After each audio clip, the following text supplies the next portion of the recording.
మానవ సమాజ పురోగతికి హేతుబద్ధత, జ్ఞానం, సత్యం, స్వేచ్ఛ, నీతి ముఖ్య అంశాలు.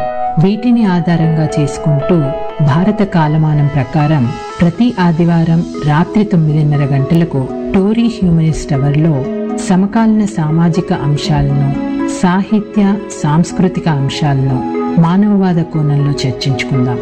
రండి, మీ సంశయాలను, మీ అభిప్రాయాలను మాతో పాటు పంచుకోండి. తెలుగువారి ఆత్మీయ వారధి టోరీలో హ్యూమనిస్ట్ అవర్ కార్యక్రమానికి స్వాగతం. ఈ కార్యక్రమాన్ని సౌత్ ఏషియన్ హ్యూమనిస్ట్ అసోసియేషన్ మరియు Babu Gogineni humanist and rationalist arena వారి సంయుక్త కృషితో మీ ముందుకు తీసుకొస్తోంది ఆర్జే జ్యోత్స్నా పాల్వాయ్. ఈ రోజు మనం 2 విషయాలను చర్చించుకుందాం అండి. మొదటిది, భారతదేశంలో 2 వ్యాక్సిన్స్ కి, అంటే ఆస్ట్రాజెనికా వారి కోషీల్డ్, అలాగే భారత్ బయోటెక్ వాళ్ళది కోవాక్సిన్, ఈ 2 వ్యాక్సిన్స్ కి ఆమోదించారు. దానికి సంబంధించిన విషయాలు, అలాగే భారతదేశ ప్రభుత్వం ఎలా ఈ వ్యాక్సినేషన్ ని ప్రజలకు అందించాలన్న ఏర్పాట్లను ఎలా చేస్తోంది, దానికి సంబంధించిన వివరాలను ఈరోజు మాట్లాడుకుందాం. ఆ తర్వాత ఆంధ్రప్రదేశ్ లో ఈ మధ్య కాలంలో వివిధ గుడులలో, అంటే టెంపుల్స్ లో విగ్రహాలని పడగొడుతున్నారు, కొంచెం వ్యాండలైజ్ చేస్తున్నారు కదా. అవి ఎందుకు జరుగుతున్నాయి, మనం ఆ పరిణామాలని ఎలా చూడాలి, ఆ విషయాలు కూడా మాట్లాడుకుందాం. మానవవాదులుగా మేము అలాంటి విషయాల్ని ఎలా అనలైజ్ చేస్తాం, ఎలా చూస్తాము అనేది కూడా ఈ రోజు చర్చ్ లో మాట్లాడుకుందాం. మాతో పాటు మీరు చర్చ్ లో పాల్గొనాలనుకుంటే tory.live1 స్కైప్ ఐడి tory.live1 కి కాల్ చేస్తే మా టెక్నికల్ టీం మిమ్మల్ని కన్వర్జేషన్ కి యాడ్ చేస్తారు. ఈ రోజు నాతో పాటు చర్చ్ లో పాల్గొనడానికి కాలిఫోర్నియా నుండి మన రెగ్యులర్ గెస్ట్ అయిన గోవింద్ గారు, అలాగే హైదరాబాద్ నుండి బాబు గోగినేని అడ్మిన్ అయిన విజయ్ విశ్వనాథ్ జయంతి గారు, ఇద్దరు మనతో ఉన్నారు. ఇక చర్చ్ ప్రారంభిద్దాం అండి. గోవింద్ గారు, విజయ్ గారు, వెల్కమ్ టు ది షో అండి. థ్యాంక్ యూ జ్యోత్స్నా గారు. హాయ్ అండి విజయ్ గారు. వెల్కమ్. ఫస్ట్ గా new year, happy, wish you all a very happy new year. శ్రోతలందరికీ కూడా నూతన సంవత్సర శుభాకాంక్షలు. మనకి ఈ పోయిన సంవత్సరం అంతా దాదాపు, అంటే కోవిడ్ గురించి మాట్లాడుకోకుండా పోయిన సంవత్సరాన్ని మనం తలుచుకోలేం. అది విసిరిన సవాళ్ళని మనం ఎలా ఎదుర్కొన్నా అనేది సంవత్సరం చివరి భాగానికి వచ్చేసరికి, అంటే కేవలం ఒక 9-10 నెలల్లోనే మనం ఈ వైరస్ కి వ్యాక్సిన్ ని కనిపెట్టి దాన్ని ధీటుగా ఎదుర్కొన్నాం అని చెప్పాలి. ప్రపంచం అంతా కూడా, దేశాలన్నీ ఈ వ్యాక్సిన్ ని ఎంత త్వరితగతిన ప్రజలకు అందుబాటులోకి తీసుకురావాలి, అంటే ఒక ఫేజ్ వైజ్ గా వాటిని ఎలా డిస్ట్రిబ్యూట్ చేయాలి, సప్లై చైన్ లో కానివ్వండి, డిస్ట్రిబ్యూషన్ లో కానివ్వండి, తర్వాత వాళ్ళకి వేసిన తర్వాత ఏమైనా ప్రమాదాలు ఎలా ఉంది, వాళ్ళ రియాక్షన్స్ ఎలా ఉన్నాయి, ఇవన్నీ మనం చూస్తున్నాం. అంటే ఈ లాస్ట్ 2 weeks లో 1 week లో మనకి ఎస్పెషల్లీ ఆస్ట్రాజెనికా, ఫైజర్ వ్యాక్సిన్ ప్రకటించిన తర్వాత, ఆ తర్వాత ఆస్ట్రాజెనికా, ఇప్పుడు భారత్ బయోటెక్, ఈ 3 మనం చూస్తున్నాం. సో గోవింద్ గారు, మనకి యుఎస్ లో మనం ఫస్ట్ ఫైజర్ తో స్టార్ట్ అయ్యాం కదండి. అవునండి. దాని తర్వాత యూకేకి సంబంధించిన కంపెనీ అయిన ఆస్ట్రాజెనికా, వీటన్నిటికి మీకు ఎలా చూస్తున్నారు? అంటే ఫైజర్ కి ఆస్ట్రాజెనికా వ్యాక్సిన్ కి డిఫరెన్సెస్ ఎలా చూస్తున్నారు మీరు? అంటే ఇప్పుడు ఒకదానికైతే డిస్ట్రిబ్యూషన్ లోని మనకి ఒక సర్టెన్ టెంపరేచర్ దగ్గర మెయింటైన్ చేయాలి ఫైజర్ వ్యాక్సిన్ అన్నది మెయిన్ అండి. ఇక్కడ కూడా కొన్ని వ్యాక్సిన్స్, కొన్ని రిపోర్ట్స్ ఏమొచ్చినాయి అంటే అవి రిఫ్రిజిరేటర్ లో ఉంచి ఆ టెంపరేచర్ దగ్గర, మన ఫ్రిడ్జ్ అయితే యాక్చువల్ గా -4 degrees ఫారెన్హీట్ దగ్గర ఉంటుంది అది, కానీ ఇది ఇంకా ఎక్కువ, అంటే -70 ఆ రేంజ్ లో ఉంచాలంటే, కొంతమంది ఏంటంటే ఎవరైతే దీన్ని కేర్ చేస్తారో వాళ్ళు ముందుగానే బయట తీసి పెట్టిన తర్వాత ఇచ్చారనమాట. సో అది ఇన్ఎఫెక్టివ్ యాక్చువల్ గా ఆ టెంపరేచర్ దగ్గర కనుక లేకపోతే. సో ఈ డిస్ట్రిబ్యూషన్ ప్రాబ్లమ్స్ అయితే ఉన్నాయి ఒకదానికి. తర్వాత కొన్ని సైడ్ ఎఫెక్ట్స్ ఉంటాయని ముందే తెలుసు, కానీ కొంతమందికి అంటే పూర్తిగా డేటా లేదు, కానీ కొంతమంది డాక్టర్స్ కి ఎలర్జీ రావడము అటువంటి జరిగినాయి అనమాట. మన భారతదేశానికి ప్రాబబ్లీ అది అంత సూటబుల్ కాకపోవచ్చు. అంటే ఈవెన్ దో అది ఎక్కువ ఎఫిషియెంట్ గా ఉన్నప్పటికీ ఐ థింక్ ఎక్కువ మన ఇప్పుడు గవర్నమెంట్ కూడా ఆస్ట్రాజెనికా భారత్ బయోటెక్ వాళ్ళ కోవాక్సిన్ రెండింటిని ఆమోదించింది. కోవిషీల్డ్ ఒకటి, కోవాక్సిన్ ఒకటి, రెండండి. అయితే మనకి కోవాక్సిన్ అయితే కంప్లీట్ ఇండిజీనియస్, అంటే పూర్తి భారతదేశ మన పరిజ్ఞానంతో తయారైంది అనమాట. ఒకటి భారత్ బయోటెక్, అలాగే Indian medical council research and national institute of virology, వీళ్ళ ముగ్గురు కలిసి వాడిని చేశారనమాట. అది కూడా చాలా, అంటే అది మెథడ్ ఏంటంటే ఇనాక్టివ్ వ్యాక్సినేషన్స్ లో టైప్స్ ఉంటాయి కదండి, ఏంటంటే పూర్తిగా ఇనాక్టివ్ అనమాట. అంటే ఈ వైరస్ లో ఉన్న ఏదైతే మనకి ఈ జీవ పదార్థం లాంటిది ఉందో దాన్ని ఆ పార్ట్ ని మటుకి పూర్తిగా కిల్ చేసేస్తారు అనమాట. అంటే it's not effective any more, అంటే డెడ్ వైరస్ కింద లెక్క. కానీ మన ఇమ్యూన్ సిస్టమ్ లోపలికి వెళ్ళిన తర్వాత మన ఇమ్యూన్ సిస్టమ్ ఈ వైరస్ ఏం కోల్పోతుందంటే దాన్ని మల్టిప్లై చేసే క్యాపబిలిటీ కోల్పోతుంది అనమాట. కానీ మన ఇమ్యూన్ సిస్టమ్ లోకి వెళ్ళినప్పుడు immune system still recognizes it as a outside foreign element. ఈ ప్యాథోజన్ ఏదైతే డిసీజ్ ని క్రియేట్ చేస్తుందో ఆ డిసీజ్ ని క్రియేట్ చేయకుండా ఈ స్పైక్ ప్రోటీన్ లోపలికి వెళ్ళిన తర్వాత మన ఈ సైటోప్లాజం లో ఉన్న ఈ రైబోజోమ్స్ దాన్ని మల్టిప్లై చేస్తాయి కదా. మల్టిప్లికేషన్ చేసి దానికి మన బాడీ ఏం చేస్తుందంటే దీనికి ఇమ్యూన్ రెస్పాన్స్ ని క్రియేట్ చేస్తుంది అనమాట. ఎప్పుడైతే మనకి ఇమ్యూన్ రెస్పాన్స్ క్రియేట్ అయిందో బాడీలోని ఒక షీల్డ్ మెకానిజం తయారవుతుంది అనమాట. ఈసారి నిజమైన వైరస్ వచ్చినా సరే దానికి రెస్పాన్స్ గా మన బాడీ తయారైపోతుంది అనమాట. సో ఇది చాలా ఫేమస్. అంటే ఇంతకు ముందు మనం చూసుకుంటే పోలియో వ్యాక్సిన్ కానీ, లేకపోతే రేబీస్ వ్యాక్సిన్ కానీ, హెపటైటిస్ ఏ, తర్వాత కొన్ని ఇన్ఫ్లుయెన్జా వైరస్ కి సంబంధించిన వ్యాక్సిన్స్ అన్ని ఇలాగే తయారైనాయి అనమాట. సో భారత్ బయోటెక్ వాళ్ళు చేసిన ఇది కనుక మనకి ఈ అప్రూవల్ ఇచ్చేసరి కనుక ఇది కనుక మనకి సక్సెస్ మనకి ఇండియాలో అంటే ఇట్ ఈస్ ద చీపెస్ట్ వే. అంటే మనకి ఇండియాకి మన ఆర్థికంగా కనుక చూసుకుంటే మన ఇండియాలో తయారైంది మనకి సరిపోతుంది అనమాట. అంటే మనకి జనాభాకి కానీ మన డిస్ట్రిబ్యూషన్ చైనాకి కానీ. సో దీని మీద ఎక్కువ హోప్స్ ఉన్నాయని అనుకుంటున్నాను. తర్వాత మిగతా గురించి మన విజయ్ ఏం చెప్తారో విందాం. విజయ్ గారు, హలో అండి.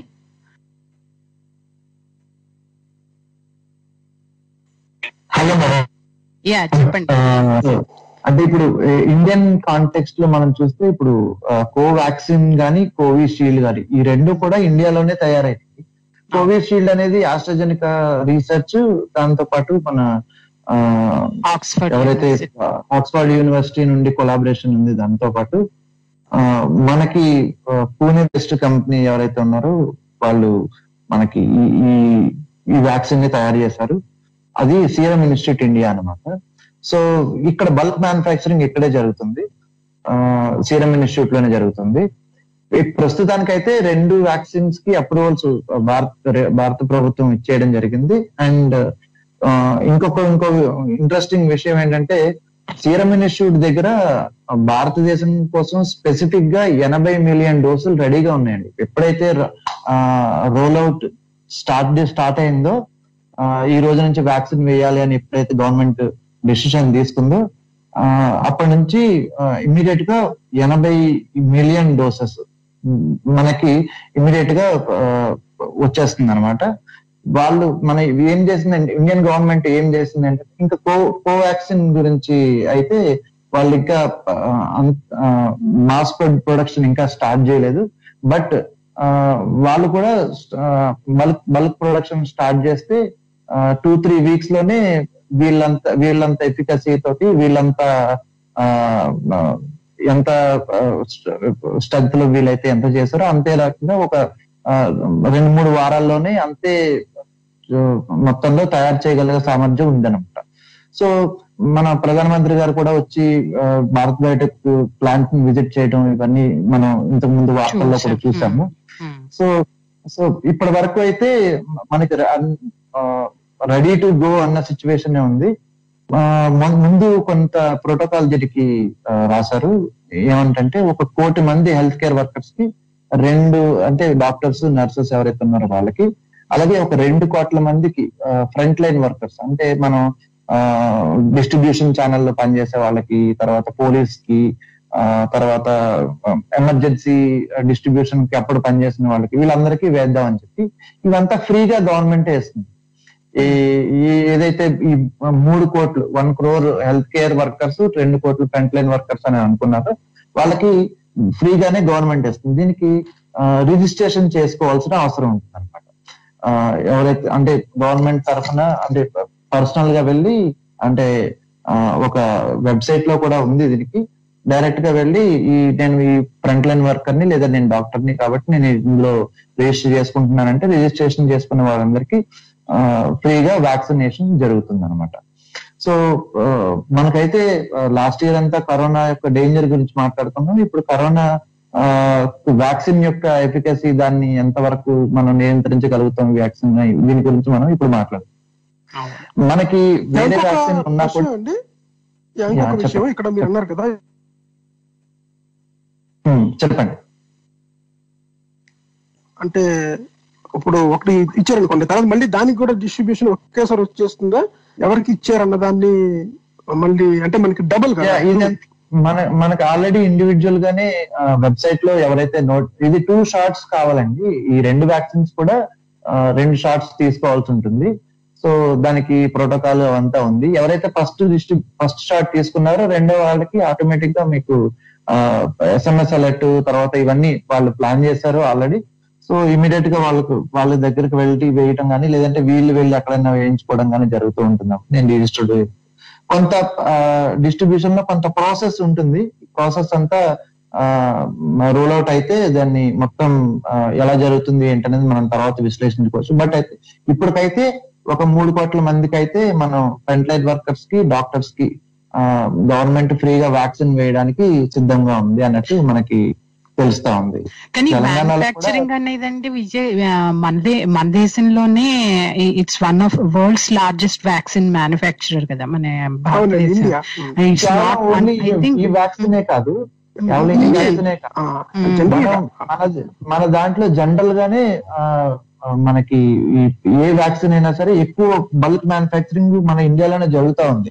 అంటే ఈ కరోనా వచ్చిన విషయంతో అవును, ఫార్మాస్యూటికల్ రిలేటెడ్ మెడిసిన్స్ కూడా మన దగ్గర చీప్ గా తయారవుతాయి అనమాట. ఫర్ ఎగ్జాంపుల్ మనకి అప్పట్లోనే హైడ్రో క్లోరోక్విన్ అంత డోసేజ్ మన దగ్గర ఎందుకు ఉంది అంటే మన దగ్గర అంత మ్యాస్ ప్రొడక్షన్ క్యాపబుల్ గల ఫార్మాస్యూటికల్ మ్యానుఫ్యాక్చరింగ్ కంపెనీస్ చాలా ఉన్నాయి. మన ఇన్ఫ్రాస్ట్రక్చర్ ఉంది. ఇప్పుడు చైనాలో చూడండి, ఐఫోన్స్ మ్యానుఫ్యాక్చరింగ్ చేయడానికి ఎన్ని పెద్ద పెద్ద ఫ్యాక్టరీస్ ఉన్నాయో మ్యాస్ ప్రొడక్షన్, అలాగే ఫార్మాస్యూటికల్ దాంట్లోని ఇండియా ఇస్ కింగ్. అదే అన్నా నేను నిన్న చదివినప్పుడు almost like 1 billion doses of vaccine manufacture చేసే కెపాసిటీ మనకుంది అని చెప్పేసి. ఎఫికసీ విషయంలో ఈ 2 వ్యాక్సిన్స్ దగ్గర 70 నుండి 80% వరకు ఎఫికసీ చూపిస్తున్నాయి అని అంటున్నారు. సో అంటే శాంపుల్ ఇప్పటి వరకు టెస్ట్ చేసిన శాంపుల్స్ ని బట్టి, తీసుకున్న నెంబర్ ని బట్టి ఎఫికసీ ఇంతే ఉంది అంటున్నారు. బట్ రిస్క్ బెనిఫిట్ రేషియో చూస్తే దాన్ని బట్టి ఈ ఎఫికసీ మంచి ఎఫికసీ అని చెప్పి మనం చెప్పుకోవాలండి యాక్చువల్ గా. సో ఈ 2 ఎందుకు సూటబుల్ అంటే మిగిలిన మనకి ఇప్పుడు వేరే వ్యాక్సిన్లు, మోడరోనా అని చెప్పి ఒక కంపెనీ తయారు చేస్తున్న వ్యాక్సిన్ ఉంది. అది టెంపరేచర్ మనకి ట్రాపికల్ కంట్రీస్ కి సూట్ కాదు. సో ఇది ఈ 2 ఇప్పుడు మన కోవిషీల్డ్, కోవాక్సిన్ ఇవి జనరిక్ నేమ్స్, ఇండియా స్పెసిఫిక్ అండి. ఇది వేరే కంట్రీలో వేరే నేమ్స్ తోటి పిలుస్తారు. సో ఈ 2 వ్యాక్సిన్స్ అయితే మనకి డిస్ట్రిబ్యూషన్ కి, మన ట్రాపికల్ కంట్రీ కాబట్టి డిస్ట్రిబ్యూషన్ సప్లై చైన్ ప్రాబ్లం ఏమీ లేకుండా జనరల్ గా మనకి ఇన్సులిన్స్ ఎలా అయితే మనం హార్మోన్స్, ఇన్సులిన్స్ తర్వాత ఎలా అయితే మనం డిస్ట్రిబ్యూషన్ ఛానల్లో మనం వర్కౌట్ చేస్తూ ఉంటామో అదే టెంపరేచర్ లో మనం చేస్తూ ఉంటారు అనమాట. మనకి ఇప్పుడు పల్స్ పోలియో కూడా మీకు చూడండి, ఒక చిన్న బాక్స్ ఒకటి ఉంటుంది. ఆ బాక్స్ లో పల్స్ పోలియోలో మనం వేసాం అనమాట. సో అదే విధంగా ఈ డిస్ట్రిబ్యూషన్ ఉంటుంది. 2 to 8 degrees టెంపరేచర్ మెయింటైన్ చేయడం అనేది అంత పెద్ద సవాలైన క్వశ్చన్, డిఫికల్టీ ఏం కాదు. బట్ ఎక్కడైతే మెయింటైన్ చేయలేకపోయామో అక్కడ కొంత సైడ్ ఎఫెక్ట్స్ కానీ అలాంటివి కానీ రావడం జరుగుతుంది. బట్ ప్రభుత్వం అన్ని రకాలైనటువంటి చర్యలు తీసుకుందని మనం భావించాలి. అండ్ మనకు అలాంటి ఇన్ఫ్రాస్ట్రక్చర్ కూడా ఉంది. మనకి ప్రైవేట్ పబ్లిక్ పార్ట్నర్షిప్ తోటి చేస్తే కనుకనైతే మంచి ఇన్ఫ్రాస్ట్రక్చరే ఉండింది సప్లై చైన్స్ కి. సో ఇవంతా గుడ్ న్యూసే.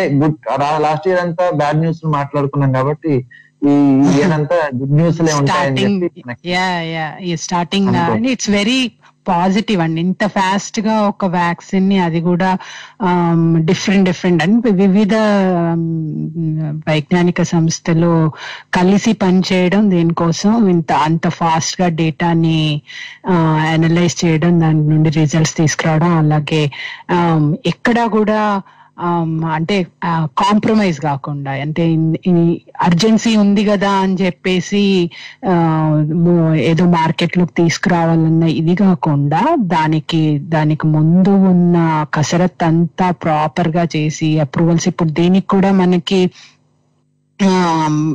ఔషధ నియంత్రణ ఏదైతే బయోటెక్ ఇది ఉంది కదా, ఔషధ డిసిజిఐ అని అంటారు drugs controller general of India. FDA ఉంటుందండి, అడ్మినిస్ట్రేషన్. రైట్.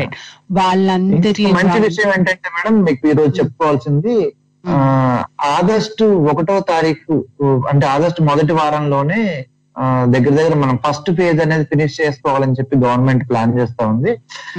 దీన్ని బట్టి మనకు తెలిసింది ఏంటంటే దగ్గర 27 కోట్ల మందికి వ్యాక్సిన్ వేసేయాలి అని చెప్పి అనుకున్నారు. దానికి ప్రోటోకాల్ ఏమనుకున్నారంటే అబౌవ్ ఏజ్ 50 years ఉన్న వాళ్ళకి, అదే విధంగా ఎవరైతే బిలో 50 years ఉన్నా కూడా వాళ్ళకి కోమార్బిడిటీస్ ఉన్నాయి. ఫర్ ఎగ్జాంపుల్ ఇప్పుడు క్యాన్సర్ పేషెంట్స్, తర్వాత HIV పేషెంట్స్ వీళ్ళు ఉంటారు, వాళ్ళు తక్కువ ఏజ్ ఉన్నప్పటికీ వాళ్ళకి ఇమ్యూనిటీ ప్రాబ్లం చాలా ఎక్కువ ఉంటుంది అనమాట. సో నెక్స్ట్ ట్యూబర్క్యూలోసిస్ ఉన్న వాళ్ళకి, సో ఇట్లాంటి ఆస్తమా, ఇట్లాంటి వాళ్ళందరికీ 50 ఏళ్ల కన్నా తక్కువ ఉన్నా సరే వాళ్ళకి ఇలాంటి, అంటే ఇప్పుడు డయాబెటీస్, హైపర్ టెన్షన్, కోమార్బిడిటీస్ లో తీసుకుంటున్నారా లేదా అనేది నాకైతే తెలియదు. కానీ బట్ నేను జనరల్ గా అనుకునేది ఏంటంటే cancer patients, HIV patients, tuberculosis patients కానీ, కిడ్నీ పేషెంట్స్ ఎవరైతే కొంచెం ఇమ్యూనిటీ లెవెల్స్ తక్కువగా ఉండి వాళ్ళు మెడికేషన్ లో ఉన్నారో వాళ్ళందరికీ ఇద్దాం. అంటే 50 years లోపల ఉన్న వాళ్ళకు అంటే 27 crores ఆగస్ట్ 1st కి మనకి ఫినిష్ చేస్తారు. దట్ ఈస్ యాక్చువల్లీ దగ్గర 1/3 ఆఫ్ ది జనాభా, 1/4 ఆఫ్ ది జనాభా అనుకోవచ్చు. తర్వాత మనకి కూడా ఒకటండి నా క్వశ్చన్, మనకి నార్మల్ గా ఇండియాలో ఏంటి వ్యాక్సినేషన్స్ అన్నప్పుడు చాలా మటుకు మన దగ్గర ఉన్న ప్రోగ్రామ్, అంటే just I'm talking about immunization program as such, అది ఇట్స్ గేర్డ్ మోర్ టువర్డ్స్ చిన్న పిల్లలకి. అంటే ఈ పోలియో, పల్స్ పోలియో కానివ్వండి, ఇంకా వేరే ఇతరత్ర ఏ వ్యాక్సిన్ అయినా కానీ మనకి ఉన్న ఇమ్యూనైజేషన్ ప్రోగ్రామ్ డిజైన్ అనేది it is more geared towards చిన్నపిల్లలు కదా. మరి ఇది ఒక రకంగా కొంత మనకి సవాల్ అనొచ్చో, లేకపోతే అంటే ఇబ్బంది, దాన్ని మార్పులు చేయాల్సిన అవసరం ఎలా, అంటే like how do we take this program, అంటే దీన్ని ఈ కరెక్టే మనకు వ్యాక్సిన్ ఉంది, సప్లై చైన్ ఉంది, మ్యానుఫ్యాక్చరింగ్ కేపబిలిటీస్ ఉన్నాయి, బట్ ప్రజలని ఎలా ప్రిపేర్ చేయాలి, అలాగే గవర్నమెంట్ కూడా దీన్ని ఎక్కువ మందిలోకి తీసుకెళ్ళాలి, ఈ భయాలను వాళ్ళ నుండి తొలగించే. చాలా మందికి భయాలు ఉంటాయి, 9-10 నెలల్లోనే ఏం చేసిండ్రో వీళ్ళు, అసలు అన్ని చేసుకున్నారో లేదో, కొంతమందిని వేసుకున్న తర్వాత మనం వేసుకుందాంలే వాళ్ళకి ఏం కాకపోతే అన్నట్టుగా అలా ఉంటాయి కదా. సో ఈ భయాలని వాళ్ళల్లో నుండి తీసేసి వాళ్ళని ఏం అంతా ఓకే అన్నట్టుగా చేయడానికి, అంటే వాళ్ళల్లో ఒక భరోసా కలిగించడానికి ప్రభుత్వం ఎలాంటి కార్యక్రమాలు చేపట్టాలి అంటే మనం చూసినా, అంటే డ్రై రన్ అవి చేస్తున్నారు. ఆ డ్రై రన్ అంటే ఇప్పుడు ఆల్మోస్ట్ దేశవ్యాప్తంగా ప్రతి రాష్ట్రంలోనూ కొన్ని ప్రాంతాలని సెలెక్ట్ చేసుకొని అక్కడ డ్రై రన్ చేసినట్టు మనం చూసాం నిన్న వార్తల్లో, ఈ రోజు వార్తల్లో. కానీ అది ఒక రకంగా how prepared are they to give vaccination అనేది మాత్రమే ఆ డ్రై రన్ లో చూస్తారు. విజయ్ మీరు చెప్పండి, డ్రై రన్ లో మామూలుగా ఏం చేస్తారు? జనరల్ గా ఇప్పుడు మనం వ్యాక్సిన్ గురించినటువంటి భయాలు ఆందోళనలు ఉండడం అనేది మన ఇండియన్ కమ్యూనిటీలో చాలా సహజంగా ఉంటాయి. ఎందుకంటే పోలియో మనకి ఒక బెస్ట్ ఎగ్జాంపుల్. పోలియో వ్యాక్సిన్ చాలా సక్సెస్ఫుల్ గా మనం కంప్లీట్ చేసాము. తర్వాత దాని తర్వాత ఆపరేషన్ ఇంద్రధనుష్ అని చెప్పి మొత్తం చిన్నపిల్లలకి కావాల్సినటువంటి వ్యాక్సినేషన్ అంతా కలిపి ఒక బంచ్ లాగా మళ్ళీ సెకండ్ ఫేజ్ లో మనం ప్లాన్ చేసుకున్నాం ఇండియాలో.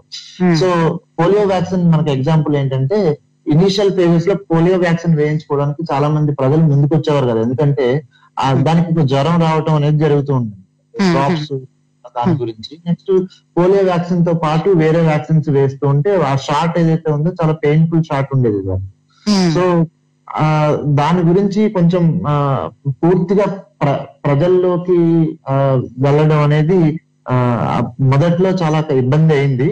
దాని తర్వాత పోలియో గురించిన అవగాహన కార్యక్రమాలు రావటం, సెలబ్రిటీస్ దాని గురించి మాట్లాడడం, అందరూ వేయించుకోవాలని చెప్పడం. ఇప్పుడు అమితాబ్ బచ్చన్ గారు కానీ, లేదంటే మనకి ఇక్కడ రాష్ట్రాల్లో అయితే చిరంజీవి గారు కానీ, నాగార్జున గారు కానీ, వీళ్ళందరూ సెలబ్రిటీస్ ఎవరైతే ఉన్నారో, అలాగే సచిన్ టెండూల్కర్ కానీ, సో వీళ్ళందరూ జనాల్ని కొంత అవగాహన కల్పించడానికి ట్రై చేశారు. కాబట్టి ఆ పోలియో వ్యాక్సినేషన్ అనేది చాలా సక్సెస్ఫుల్ గా కంప్లీట్ చేశాం. గవర్నమెంట్ నుండి కూడా చాలా ప్రోగ్రామ్స్ అయ్యాయండి. చాలా ప్రోగ్రామ్ అసలు మన రెగ్యులర్ గా పల్స్ పోలియో గురించి టీవీలో ఏంటి, రేడియోలో ఏంటి, చాలా కంపల్సరీ మనకి ఈ ఎక్స్పీరియన్స్ ఉంది. సో ఈ ఎక్స్పీరియన్స్ ఉంది, ఎలా అప్రోచ్ అవ్వాలి అంటే ప్రజల్లో ఏదైనా భయాందోళన ఉంటే ఎలా అప్రోచ్ అవ్వాలనే ఎక్స్పీరియన్స్ ఉంది ఆల్రెడీ. సో ఆ ఎక్స్పీరియన్స్ యూజ్ చేసుకోవడానికి అవకాశాలు చాలా ఉన్నాయి. నెక్స్ట్ ఇంకా గ్రౌండ్ వర్క్ ఏదైతే ఉందో అది మనకి దాని గురించి కొన్ని డీటెయిల్స్ చెప్తాను మేడం. దగ్గర మనకి 285 సెషన్స్ జరిగాయి ఈ వ్యాక్సినేటర్స్ కోసం. 125 డిస్ట్రిక్ట్ లో కండక్ట్ చేశారు ఆల్రెడీ.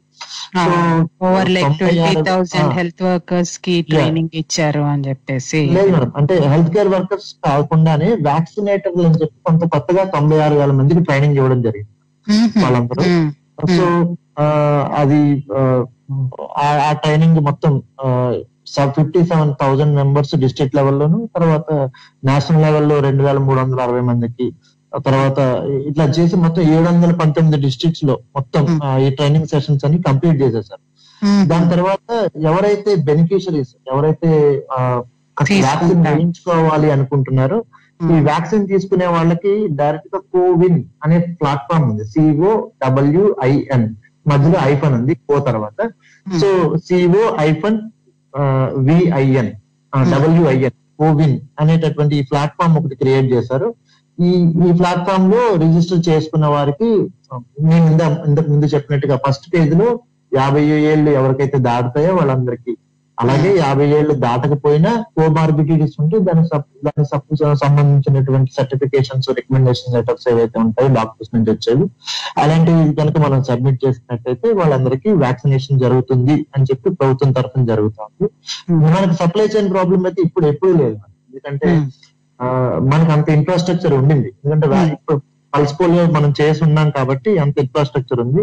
అండ్ ఇంకొకటి జనాల్లో భయాందోళన ఉండడానికి కూడా లేదు, ఎందుకంటే ఇప్పుడు ఈ వ్యాక్సిన్ ఏంటంటే వర్చువల్లీ పెయిన్లెస్. మనకి అంతకు ముందు ఉండేటటువంటి ఇంజెక్షన్ లా కాకుండా ఇవి చాలా మనకి డెమోస్ కూడా ఇస్తున్నారు అనమాట. ఇది పెయిన్ రాదు అని చెప్పి చూపించేటటువంటి డెమోస్ కూడా ఇస్తున్నారు.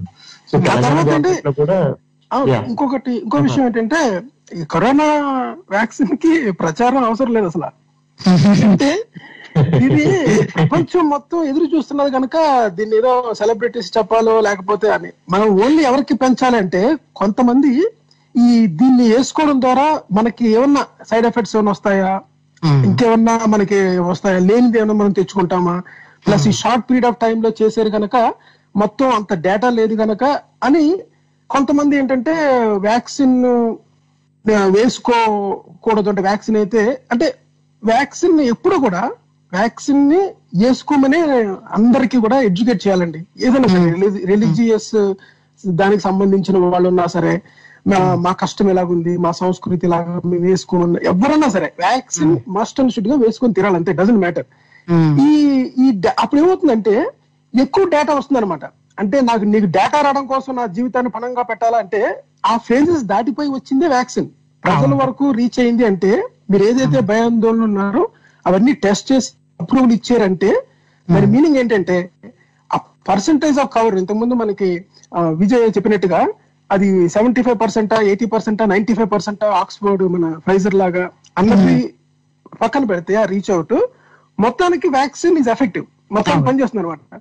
ఎక్కువ మంది తీసుకోవడం ద్వారా ఏమవుతుందంటే మనకి ఈ మ్యాస్ గా మనందరికీ కూడా హర్డ్ ఇమ్యూనిటీ వచ్చేసింది అనుకోండి.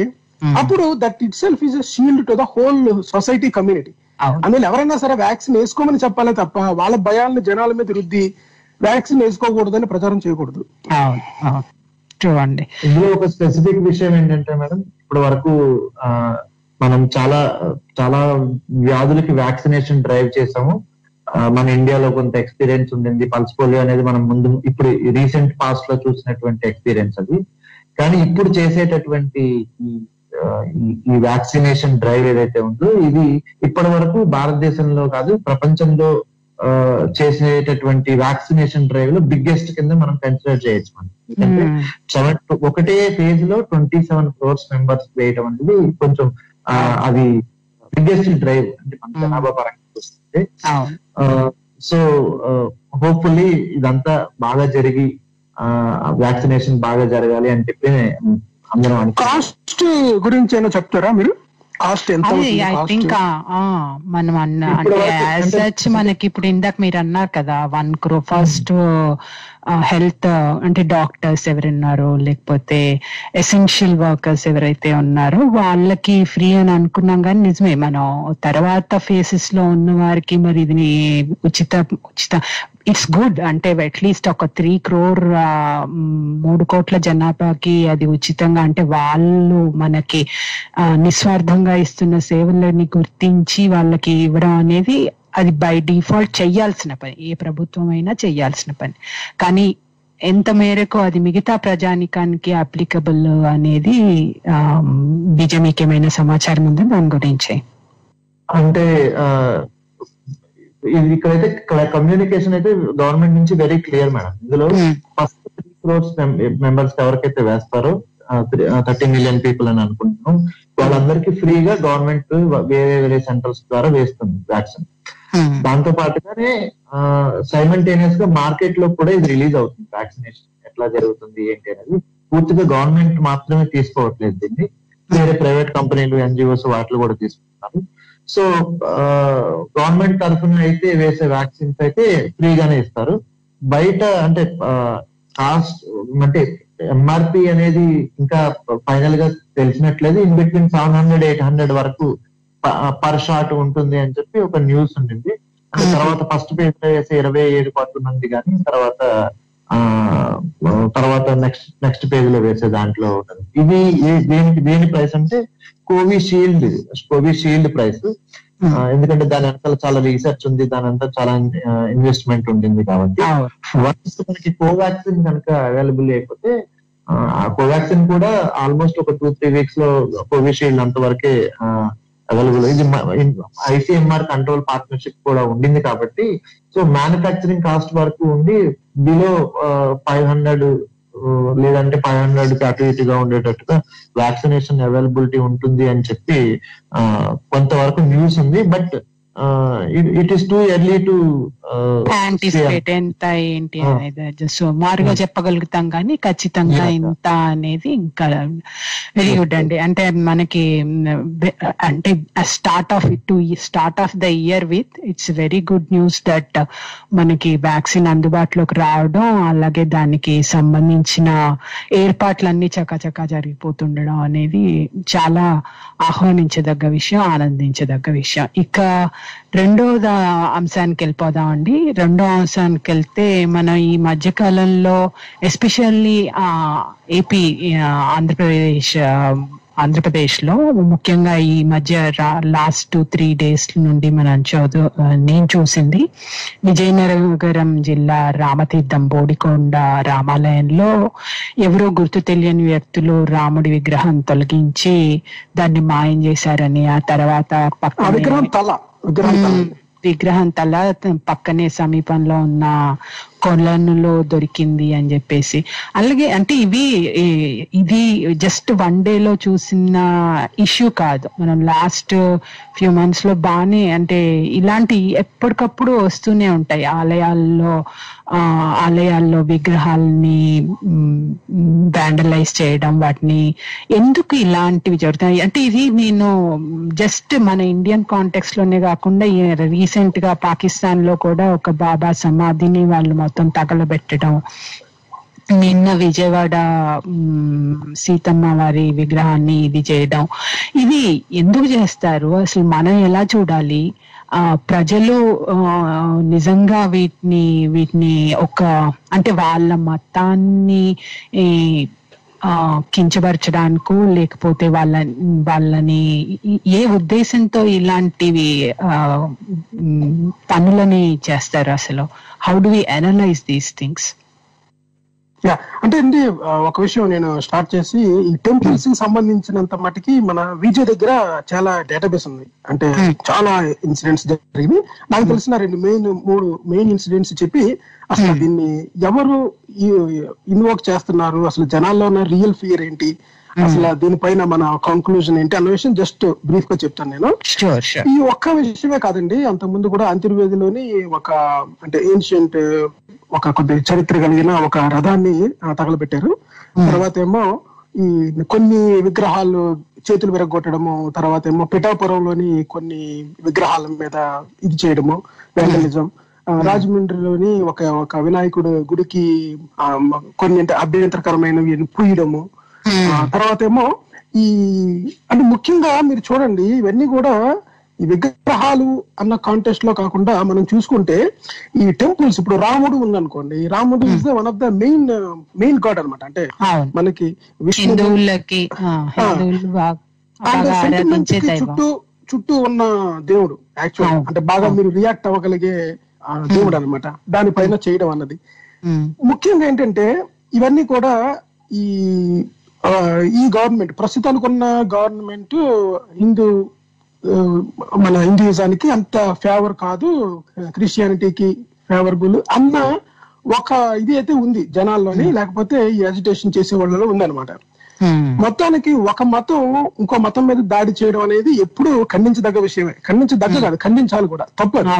అంటే ఒక చర్చ్ లోకి వెళ్ళి దాన్ని డ్యామేజ్ చేయడం కానీ, మసీదుని డ్యామేజ్ చేయడం కానీ, టెంపుల్స్ లో దేవుళ్ళని విగ్రహాలని పగలగొట్టడం కానీ, తర్వాత ఏమో ఈ కొంతమంది మైక్ సౌండ్ ఎక్కువ పెడుతున్నారని వాళ్ళ దగ్గరికి వెళ్ళి దాడి చేయడం చాలా ఉన్నాయన్నమాట. సో ఏది పబ్లిక్ న్యూసెన్స్, ఏది ఎవరు చేయకూడదు అన్న క్లియర్ గైడెన్స్, దానికి తగ్గ శిక్షలు చాలా ఉన్నాయి, కానీ చాలా త్వరగా కూడా జరగాలి. అంటే మెయిన్ ఏంటంటే ప్రభుత్వం ఉదాసీనంగా ఉంది, ఇన్ని ఇన్సిడెంట్స్ జరుగుతున్నా సరే పట్టించుకోవడం లేదు, మేము ఎలా చూస్తూ ఊరుకోవాలి అన్నది. కానీ మెయిన్ నేను ఆలోచించేది ఏంటంటే అది ఎప్పుడు చేయకూడదు, దాన్ని ఎవరన్నా ఖండించాలి. దాని పోలీసులు కావాలనుకుంటే ఇవన్నీ కూడా ఎక్కడైతే మనకి సీసీ కెమెరాలు ఎక్కువ లేవో, ఎక్కడైతే అంత సెక్యూరిటీ లేదో అటువంటి ప్రదేశాల్లో జరుగుతున్నాయి అన్నమాట. ఇవన్నీ కూడా జరుగుతున్నాయి. ఇంకొకటి ఏంటంటే ఒక పొలిటికల్ పార్టీ ఎప్పుడు కూడా they take advantage of religious ఈ డిస్ప్యూట్స్ ఏవైతే ఉన్నాయో, ఈ సెంటిమెంట్స్ ని దాన్ని తీసుకోవడానికి ప్రయత్నిస్తూ ఉంటారు అనమాట.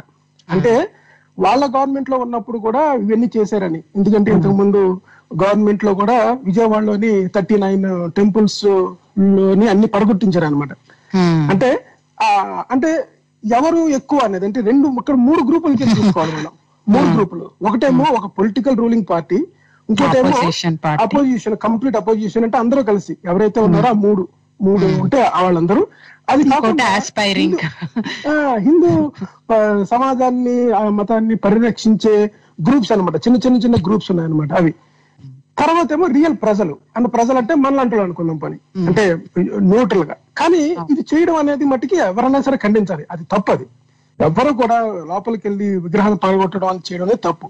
వాళ్ళు చేసిన వాళ్ళు ఏ ఇంటెన్స్ తో చేశారు, లేకపోతే దీన్ని ఈ ఇన్సిడెంట్ ని ఒక బూచి కింద అంటే ఒక ఆధారం కింద చూసుకొని ఒక ఉద్యమాన్ని ముందుకు నడిపించి చేయడం అన్నది ఏది చేసినా సరే ముఖ్యంగా చూసుకుంటే ఈ ప్రస్తుతానికి ఉన్న గవర్నమెంట్ అయితే మట్టికి కఠిన శిక్షలు ఉంటాయి అని వెంటనే ఆర్డర్ చేశారు. ఈ రాముడి విషయంలో అయితే మట్టికి గుడ్ థింగ్ ఏంటంటే రాముడి విగ్రహం తల దొరికింది మీరు అన్నట్టుగా శ్రీకాకుళంలోని, దాన్ని మళ్ళీ పెడుతున్నారు.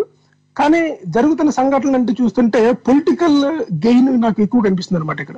అదే కరెక్టే మీరు అన్నది. అంటే మనం వెరీ చాలా బాధ కూడా అనిపిస్తుంది. అంటే ఒక ప్రజలని పోలరైజ్ చేయడానికి వాళ్ళ సెంటిమెంట్స్ ని యూజ్ చేసుకొని వాళ్ళ పాలిటిక్స్ ని నడపడం అనేది ఎంత దుర్మార్గమైన విషయం అంటే అంత దుర్మార్గమైన విషయం. మనం అనుకుంటూ ఉంటాం కదండి, separate the church and state అని చెప్తూ ఉంటాం. ఎగ్జాక్ట్లీ. మనం ఏంటంటే పాలకుల్లో ఉన్న వాళ్ళు ఎవరో కూడా మతానికి సంబంధించిన అంటే పుష్కరాలు జరిపించడం కానీ మన చండీ యాగాలు జరిపించడం కానీ ఇటువంటివి ఏమన్నా దగ్గరుండి చేయకూడదు. ఎందుకంటే ఆ రెండు 2 సెపరేట్ థింగ్స్. రూలింగ్ ఒకటే చెయ్యాలి అన్నది యాక్చువల్ గా రూలింగ్ చేయాలి. అలాగే ఇలాంటివి నిజంగా ప్రజలు వాళ్ళ నమ్మకాలకు సంబంధించినవి కాబట్టి ప్రజలకు అవి సెలబ్రేట్ చేసుకోవడానికి దానికి కావలసిన సదుపాయాలన్నీ చేయాల్సిన బాధ్యత ప్రభుత్వానికి ఉంటుంది. అక్కడ సదుపాయాలు కానివ్వండి, దానికి సంబంధించిన సేఫ్టీ మెజర్స్ కానీ చేయడానికి ఉంటుంది. కానీ దానికి వెళ్ళి పాల్గొనండి అని ప్రచారం చేయడం కానీ, లేకపోతే వీళ్ళే స్వయంగా అధికార హోదాలో అందులో పాల్గొనడం అనేది తప్పు. కాకపోతే ఇక్కడ మనం మాట్లాడుకునేది ఏంటంటే రిలీజియస్ సెంటిమెంట్స్ ని యూజ్ చేసుకొని పాలిటిక్స్ ని ఒక ఆయుధంగా యూజ్ పాలిటిక్స్ ని దీన్ని ఒక ఆయుధంగా ఏది వాళ్ళ రిలీజియస్ సెంటిమెంట్స్ ని ఆయుధంగా యూజ్ చేసుకొని త్రూ పాలిటిక్స్ బ్యాక్డ్రాప్ లో ప్రజల్ని పోలరైజ్ చేయడం అనేది హలో చెప్పండి ప్రజల్ని పోలరైజ్ చేయడం అనేది మాత్రం చాలా ఘోరమైన విషయం. విజయ్ హలో ఉన్నారండి? శరత్ గారు జాయిన్ అయ్యారండి. విజయ్ గారు ఇంకా మళ్ళీ జాయిన్ అవ్వకపోతే ఉండండి మేడం. చెప్పండి, మీరు ఎలా చూస్తారు ఇలా? అంటే మనకు చారిత్రకంగా కూడా ఇది ఫస్ట్ టైం కాదు కదా ఇది ఇలా జరిగింది.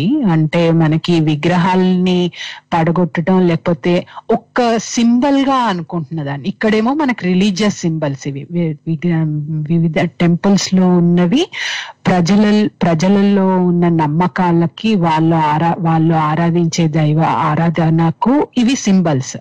ఇలాగే మనకు వేరియస్ డిఫరెంట్ సింబల్స్ ఉంటాయి. కొన్ని వ్యక్తులకు పర్సనాలిటీస్ కి సంబంధించి, ఐడియాలజీస్ కి సంబంధించి ఎప్పుడైనా కానీ అవతల మనిషి భావాలను లేకపోతే వారి నమ్మకాలను ఐడియాలజీస్ ని దెబ్బతీయాలంటే దానికి సంబంధించిన సింబల్స్ మీద అటాక్ చేయడం అనేది హిస్టారికల్ గా మనం చూస్తూనే వస్తున్నాం. How do you see these things? ఇందాక గోవింద్ గారు చెప్పినట్టు కానీ మేడం, అంటే మనం ఒక కల్చరల్ గా ఒక సెట్ ఆఫ్ కల్చరల్ దాని ఎమర్జెన్సీని క్రియేట్ చేయాలి అనే ఇంటెన్షన్, దీని వెనకాల ఇంటెన్షన్స్ గురించి తర్వాత మాట్లాడుకుందాం. ఫస్ట్ దీన్ని ఎందుకు చేస్తారు అనే దాని గురించి ఒకసారి మాట్లాడు. మనం ఫర్ ఎగ్జాంపుల్ మనం ఆఫ్ఘనిస్తాన్ లో బుద్ధిస్ట్ విగ్రహాలు ఏవైతే ఉన్నాయో వాటిని పగలగొట్టారు అని చెప్పి మనకి చాలా వరకు న్యూస్ లో ఉన్నాయి. దాన్ని ధ్వంసం చేశారు న్యూస్ లో ఉన్నాయి. సో వాళ్ళు ఏంటంటే ఆ కల్చరల్ ఆల్టర్నేటివ్ ని భరించలేనటువంటి తనం ఏదైతే ఉంటుందో అలాంటి వాళ్ళు చేస్తూ ఉంటారు. సో ఇంకా అదొక ఎగ్జాంపుల్ మనం చూడాలంటే, నెక్స్ట్ ఇంకొక ఎగ్జాంపుల్ చూడాలంటే నార్త్ ఈస్టర్న్ స్టేట్స్ లో లెనిన్ విగ్రహాన్ని ధ్వంసం చేశారు అని చెప్పినటువంటి మనకి న్యూస్ వచ్చింది అప్పట్లో. ఆ లెనిన్ విగ్రహాన్ని పూర్తిగా ధ్వంసం చేయడం అంటే ఒక కమ్యూనిస్ట్ ఐడియాలజీ ఎవరికైతే ఉందో, అంటే ఏ విగ్రహాన్ని మనం చూసే యాంగిల్ గురించి కాకపోయినా కమ్యూనిస్ట్ గా మనం చూసే యాంగిల్ వేరే ఉన్నా, ఏదైనా విగ్రహం ఉన్నదాన్ని పగలగొట్టడం ద్వారా అటువైపు ఉన్నటువంటి ఎవరైతే దాన్ని ఒక కల్చరల్ యాంగిల్ లో అడాప్ట్ చేసుకున్న వాళ్ళు ఎవరైతే ఉన్నారో వాళ్ళని మనం వాళ్ళ సెంటిమెంట్స్ ఏవైతే ఉన్నాయో వాటిని చెడగొట్టడం అనేది, లేదంటే వాటిని భంగపడేటట్టు చేయడం అనేది ఒక సెట్ ఆఫ్ టాక్టిక్స్ అనమాట. మనకి తెలంగాణ అప్పుడు కూడా మన ట్యాంక్ బండ్ దగ్గర ఉన్న విగ్రహాలని అంటే ప్రాంతీయ భావాలని రెచ్చగొట్టడానికి అలాగే అంటే ఏదైనా ఎనీ సెంటిమెంట్ ని, అంటే ఇప్పుడు లాజిక్ ఎక్కడైతే పనిచేయదో సెంటిమెంట్ అక్కడ చాలా బాగా పనిచేస్తుంది ఎక్కడైనా సరే. సో ఈ సెంటిమెంట్ ని జనాల్లో రేపడానికి ఒక ఆల్టర్నేటివ్ గా దీన్ని చూస్తూ ఉంటారు. అంటే ఇప్పుడు ఆంధ్రప్రదేశ్ కాంటెస్ట్ లోకి వస్తే ఇది ఈ రోజు స్టార్ట్ అయింది కాదు, ఈ రోజు స్టార్ట్ మనకి బాగా ఇప్పుడు ఈ కొత్త గవర్నమెంట్ వచ్చినప్పటి నుండి ఇలాంటి వార్తలు కంటిన్యూగా అవుతూనే ఉన్నాయి, కంటిన్యూగా జరుగుతూనే ఉన్నాయి. దీనికి గవర్నమెంట్ ఫెయిల్యూర్ అని మనం అనుకోకూడదు. ఎందుకంటే ఫర్ ఎగ్జాంపుల్ ఇప్పుడు మన టెంపుల్ సెక్యూరిటీ గురించి మనం ఒకసారి మాట్లాడుతాం. టెంపుల్ కి చాలా ఆదాయం ఉంటుంది, ఏ టెంపుల్ కైనా సరే. జనరల్ గా దాతలు ఉంటారు. టెంపుల్ గురించి ఇప్పుడు ఎవరైతే గట్టిగా అరిచి ధర్నాలు చేస్తున్నారో వాళ్ళందరికీ ఎంతో కొంత డబ్బులు ఉంటాయి. వీళ్ళందరూ ఆ టెంపుల్స్ కి సీసీటీవీ కెమెరాస్ అరేంజ్ చేసుకోవాల్సిన అవకాశం ఉంటుంది. ఎందుకంటే దేవాదాయ ధర్మదాయ శాఖ ఇప్పుడు వరకు ధ్వంసం జరిగినటువంటి ఏదైతే ఉందో ఒక అంతర్వేది తప్ప మిగిలిన దేవాదాయ ధర్మదాయ శాఖ ఏదైతే గవర్నమెంట్ నిర్వహిస్తుందో దీనికి దాని పరిధులు లేనిది అనమాట. సో వీటి దగ్గర సెక్యూరిటీ అరేంజ్ చేసుకోవాల్సిన బాధ్యత ఎవరైతే ఆలయ ధర్మకర్తలుగా ఉన్నారో, లేదంటే ఆలయం నుండి ఆదాయాన్ని పొందుతున్నారో వాళ్ళు చేయాల్సిన అవసరం ఉంటుంది. ఈ సీసీటీవీ కెమెరాస్ ని అరేంజ్ చేసుకోకపోవడం అనేది వాళ్ళ ఫెయిల్యూర్. యాక్చువల్లీ ఆ ఫెయిల్యూర్ ఉంది. మనకు డేటా తీసుకుంటే ఓన్లీ 27% టెంపుల్స్ మాత్రమే ఆంధ్రప్రదేశ్ లో సీసీటీవీ కెమెరాలు అరేంజ్ అయి ఉన్నాయి. అంటే పనిచేయనివి పక్కన పెట్టింది. మళ్ళీ పనిచేయని సీసీటీవీ కెమెరాలు అనేవి మళ్ళీ 27% ఉండొచ్చు. అట్లీస్ట్ ఈ సీసీటీవీ కెమెరా అనేది ఒకటి ఉంది అనేది మాత్రం ఒక 27% టెంపుల్స్ మాత్రమే కవర్ అయ్యింది. అంటే అంతర్వేది రథం ఘటనలోని అక్కడ సీసీటీవీ కెమెరాలు ఉన్నాయి కానీ అవి పనిచేయలేదు. సో ఎవరైతే దీన్ని టార్గెట్ చేస్తున్నారో, ఈ టార్గెట్ చేసే వాళ్ళందరూ ఈ టార్గెట్ ని పక్కాగా ఎంచుకుంటున్నారు. ఎక్కడైతే మనకి సెక్యూరిటీ ఉండదు. అంతర్వేది టెంపుల్ అంటే నేను చాలా సార్లు విజిట్ చేశాను, నాకు బాగా పరిచయం ఉన్న టెంపుల్ అది. సో అక్కడ అది ఎలా ఉంటుందంటే సముద్రం ఒడ్డునే ఉంటుంది టెంపుల్. సో అది ఊరికి దూరంగా కూడా ఉంటుంది. సో ఈ సముద్రం ఒడ్డునే ఉన్న టెంపుల్ లో మార్నింగ్ కానీ ఈవినింగ్ కానీ ఎవరైతే దానికి సంబంధించిన దేవుడికి సంబంధించిన క్రతువులు ఎవరైతే నిర్వహిస్తారో వాళ్ళు మార్నింగ్ ఈవినింగ్ వచ్చి వాటిని చేసి క్లోజ్ చేసి వెళ్తూ ఉంటారు.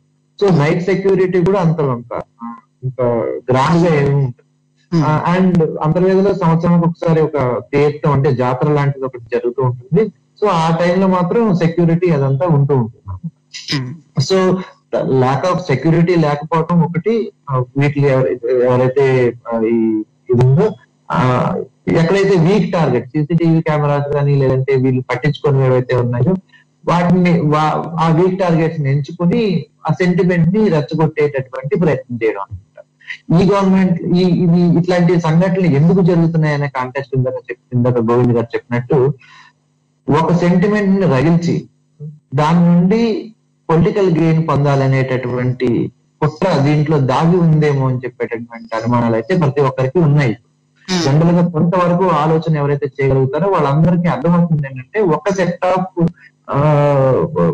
ఇంకా గతంలో మీకు చూసుకుంటే ఆంధ్రప్రదేశ్ మొత్తం చరిత్రలో ఇట్లాంటి ఒక 2-3 చెదురుమదురు సంఘటనలు తప్ప ఇట్లాగా ఒకే గవర్నమెంట్ లో ఒకే పీరియడ్ లో ఒకే టెన్యూర్ లో కంటిన్యూగా ఇలా టెంపుల్స్ గురించినటువంటి సంఘటనలు ఇలాంటివి జరగటం అనేది చాలా అసలు చాలా తక్కువ. అసలు ఇది ఇక్కడే ఆంధ్రప్రదేశ్ చరిత్ర తీసుకుంటే ఇలాంటివి జరగలేదు. ఈ గవర్నమెంట్ అసలు ఎందుకు జరుగుతున్నాయన్న ఆలోచన కనుక ఎవరైనా చేస్తే కనుకనైతే మనకి క్లియర్ గా మనకి అర్థం అవుతుంది ఇది ఇంటెన్షనల్ గా ఎవరో చేస్తున్నారు, ఎవరో చేయిస్తున్నారు అనేటటువంటి ఒక కన్క్లూజన్ కి మనం పైన ఉన్నటువంటి బేసిస్ అప్పుడు మనం ఏం ఆలోచించుకోవాలంటే దీనివల్ల ఎవరికి లాభం, ఇవన్నీ చేస్తే దీన్ని బట్టి మనం ఆలోచించుకోవాల్సి ఎవరికి లాభం ఉంటుంది అని ఆలోచించుకుంటే రిలీజియస్ సెంటిమెంట్స్ ఎక్కడైతే రేజ్ అయ్యి ఉంటే వీటిని ఓట్లుగా మార్చుకునేటటువంటి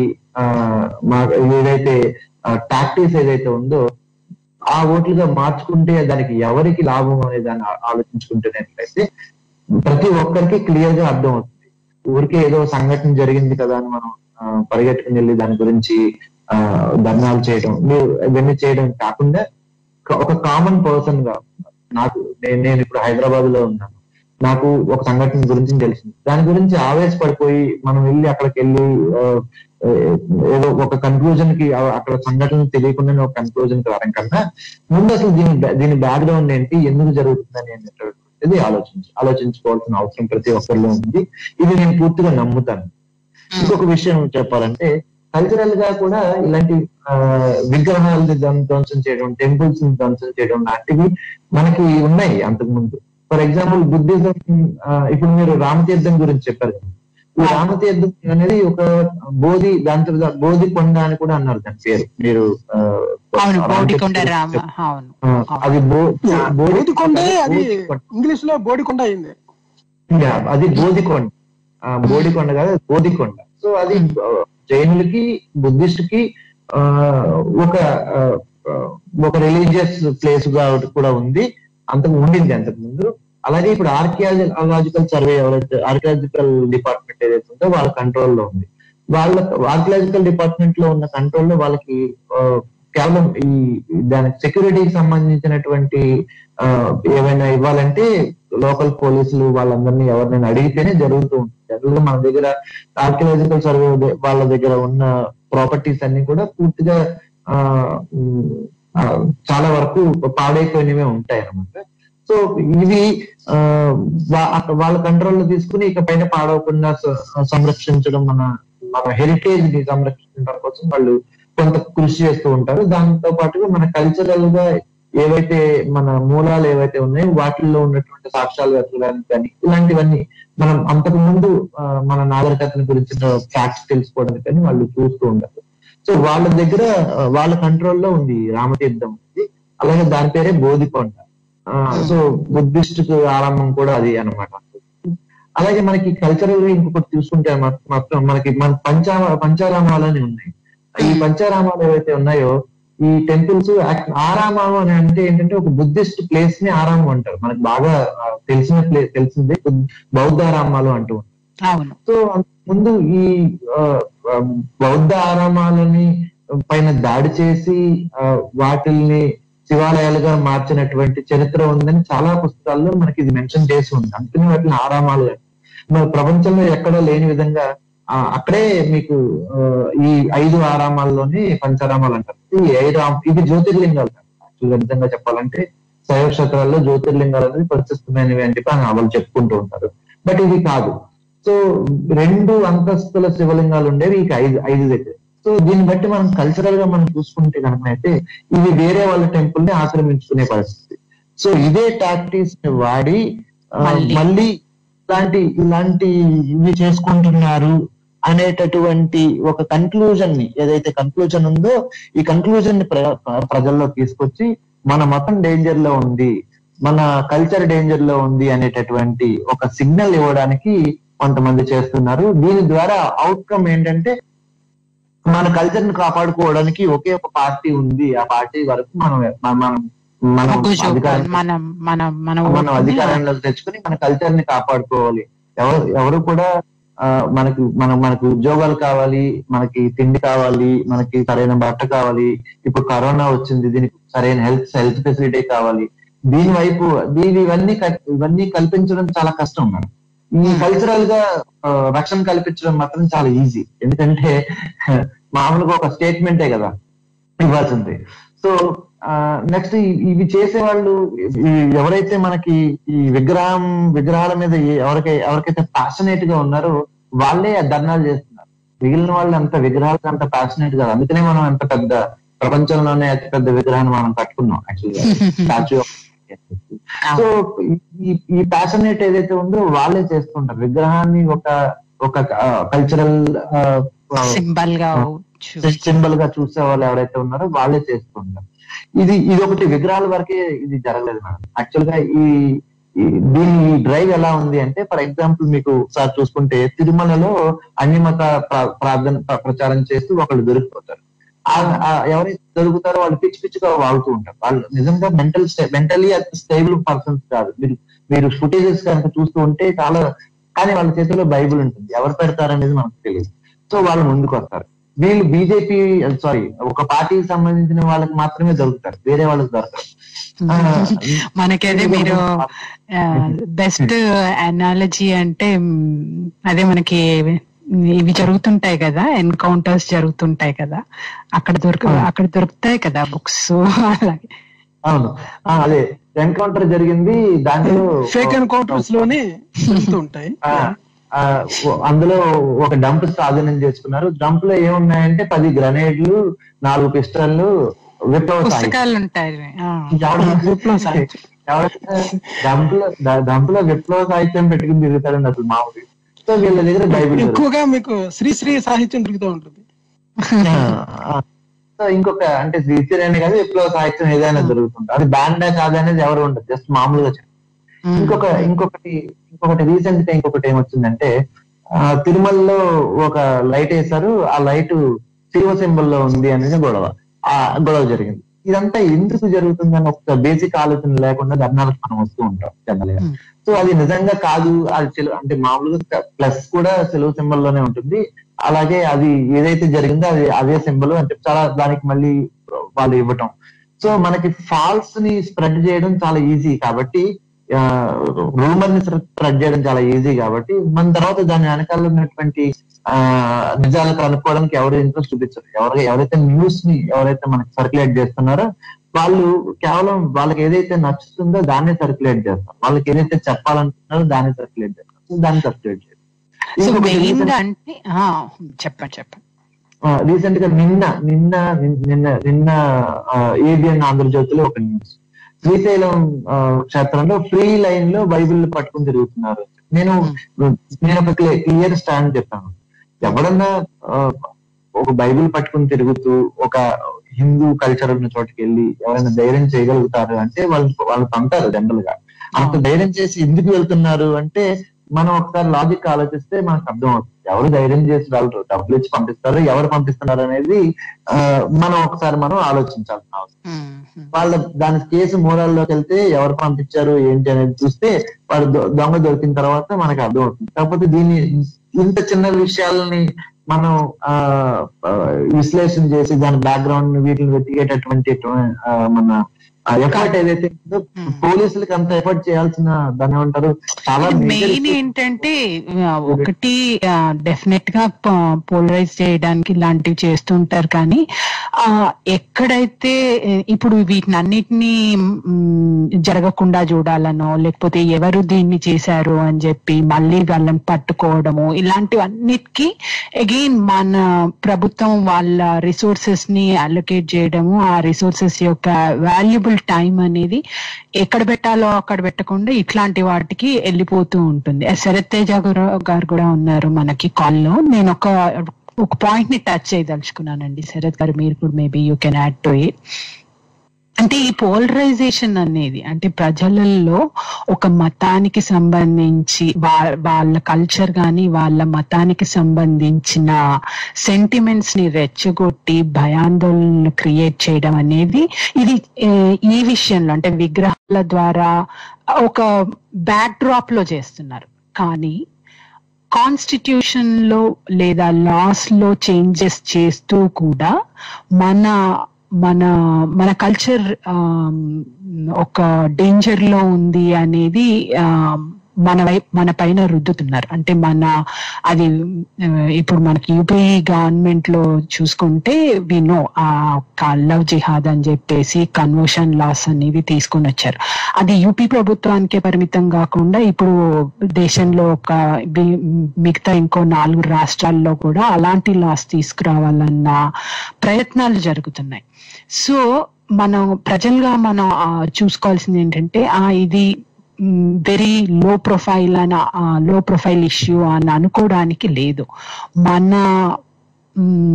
చాయిసెస్ ని డిక్టేట్ చేసేంత వరకు ప్రభుత్వాలు వస్తున్నప్పుడు మనం ఇలాంటి విషయాల పట్ల కొంత ఇన్ఫార్మ్డ్ గా ఉండడం అనేది చాలా ఇంపార్టెంట్. శరత్ గారు, హలో అండి. హలో అండి. Yeah, how do you see, అంటే మీరు యూపీ గవర్నమెంట్ తీసుకున్న తీసుకొచ్చిన ఆర్డినెన్స్ ఏదైతే ఉందో, అంటే కన్వర్షన్ లా ఉంది కదా, దాని పట్ల మీ అభిప్రాయం ఏంటి? తప్పకుండా అండి. మనకు కాలర్ జాయిన్ అయినట్టున్నారు, వారు కామెంట్ తీసుకుని క్వశ్చన్ కానీ అప్పుడు నేను చెప్తాను. యాక్చువల్గా 4 minutes ఉంది మనకి. సరే, యా, గో హెడ్. హలో, ఎవరండి జాయిన్ అయింది? నమస్తే అండి. నమస్తే అండి, మీ పేరు, మీరు ఎక్కడి నుండి మాట్లాడుతున్నారు? నా పేరు సాగర్ అండి, కువైట్ నుంచి మాట్లాడుతున్నా. చెప్పండి సాగర్ గారు. అదే ఇందాక నుంచి ట్రై చేస్తా, కాల్ కలవలేదు. పర్లేదు చెప్పండి. Welcome to the show. Thank you అండి.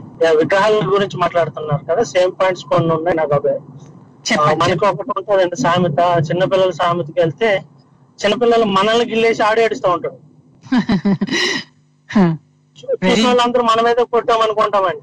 అవును, ఇప్పుడు పరిస్థితి అట్లాగే ఉందండి. ప్రజల్ని మభ్యపెట్టి మనకి ఏదో ఆపద ముందు పొంచి ఉన్నది, మనం ఇప్పుడు గనక తిరగబడి లేకపోతే జాగ్రత్త పడకపోతే మనం మొత్తం అంధకారంలోకి వెళ్ళిపోయి మరుగున పడిపోయే పరిస్థితి ఉందని కల్పించి స్వతహాగా కొంతమంది ఏమంటారు పొలిటికల్ గా లబ్ధి పొందడానికి ఇది చేస్తున్నారని చాలా క్లియర్ కట్ గా అర్థమవుతుందండి. ఒకటే నేను చెప్పేది ఏంటంటే, ఎవరైతే భక్తులు గాని హిందువులు గాని ఉన్నారో వారందరూ కూడా స్వతహాగా గ్రహించాలి ఇవన్నీ. గుడ్డే దిశల్లో పడ్డట్టు వాడు ఎవడో చెప్పాడని మనం వెనకాల కర్రా కత్తి పట్టుకుని వెళ్లకుండా కొంచెం నాలెడ్జ్ తో బుర్రతో ఆలోచిస్తే మీకు ప్రతిదానికి ఆన్సర్ చాలా క్లియర్ గా దొరుకుతుంది. ఇది ఒక పార్టీని దించడానికి, ఒక పార్టీ అధికారంలో రావడానికి వాడుకుంటున్న పెద్ద అస్త్రం ఇది. ఎందుకంటే ఇది ఇప్పుడే ఫస్ట్ టైం కాదండి, చాలా సార్లు జరిగింది. జరిగిన ప్రతిసారి నగ్గింది, అంటే ఈ యుద్ధంలో గెలిచింది. ఇప్పుడు కూడా గెలుపు కోసం ఆత్రం పనులు చేస్తున్నారు.